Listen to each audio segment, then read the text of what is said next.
أعوذ بالله من الشيطان الرجيم. بسم الله الرحمن الرحيم.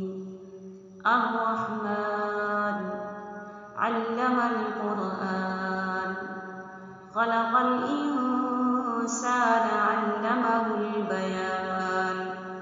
الشمس والقمر بحسبان والنجم والشجر يسجدان. والسماء رفعها ووضع الميزان ألا تطغوا في الميزان وأقيموا الوزن بالقسط ولا تخسروا الميزان.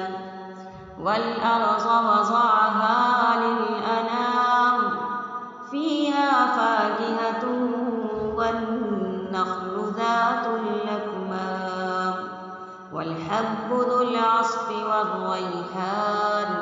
فبأي آلاء ربكما تكذبان.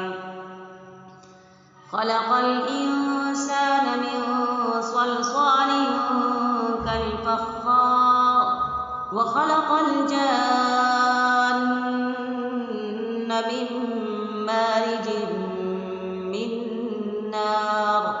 فبأي آلاء ربكما تكذبان. رب المشرقين ورب المغربين. فبأي آلاء ربكما تكذبان. مرج البحرين يلتقيان بينهما برزخ لا يبغيان.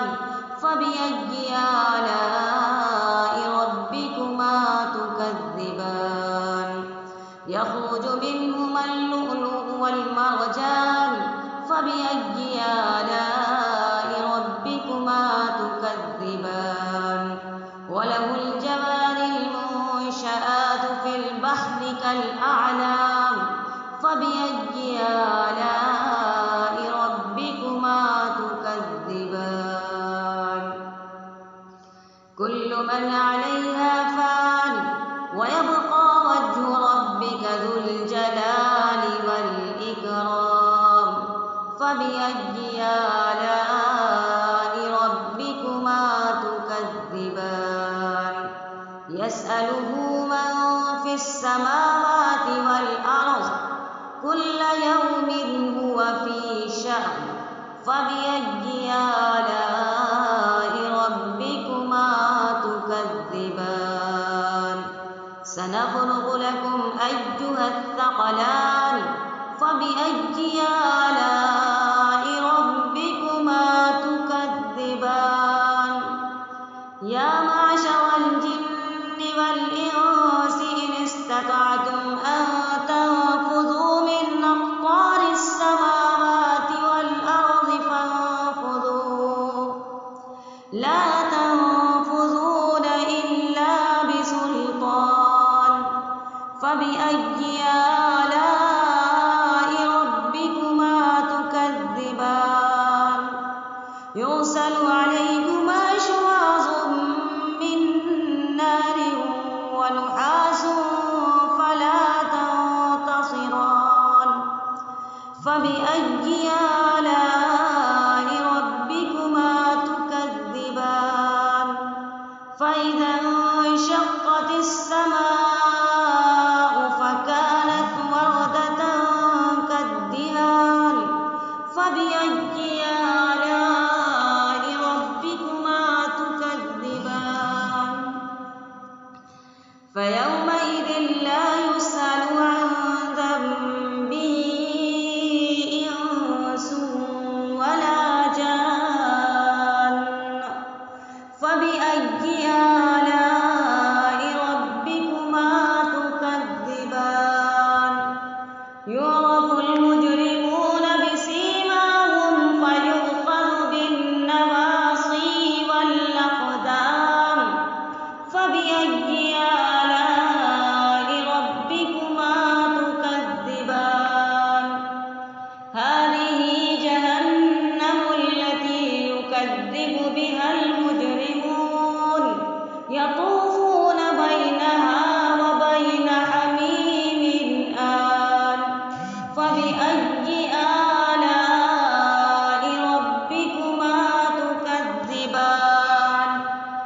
ولمن خاف مقام ربه جنتان فبأي آلاء ربكما تكذبان ذواتا أفنان فبأي آلاء ربكما تكذبان فيهما عينان تجريان فبأي آلاء ربكما تكذبان فيهما من كل فاكهة زوجان فبأي آلاء ربكما تكذبان متكئين على فرش بطائنها من استبرق وجنى الجنتين دان فبأي آلاء ربكما تكذبان فيهن قاصرات الطرف لم يطمثهن إنس قبلهم ولا جان فبأي آلاء ربكما تكذبان كأنهن الياقوت والمرجان فبأي آلاء ربكما تكذبان هل جزاء الإحسان إلا الإحسان فبأي آلاء ربكما تكذبان ومن دونهما جنتان فبأي آلاء ربكما تكذبان مدهامتان فبأي آلاء ربكما تكذبان فيهما عينان نضاختان فبأي آلاء ربكما تكذبان فيهما فاكهة ونخل ورمان فبأي آلاء ربكما تكذبان فيهن خيرات حسان فبأي آلاء ربكما تكذبان حور مقصورات في الخيام فبأي آلاء ربكما تكذبان لم يطمثهن إنس قبلهم ولا جان فبأي آلاء ربكما تكذبان متكئين على رفرف خضر وعبقري حسان فبأي آلاء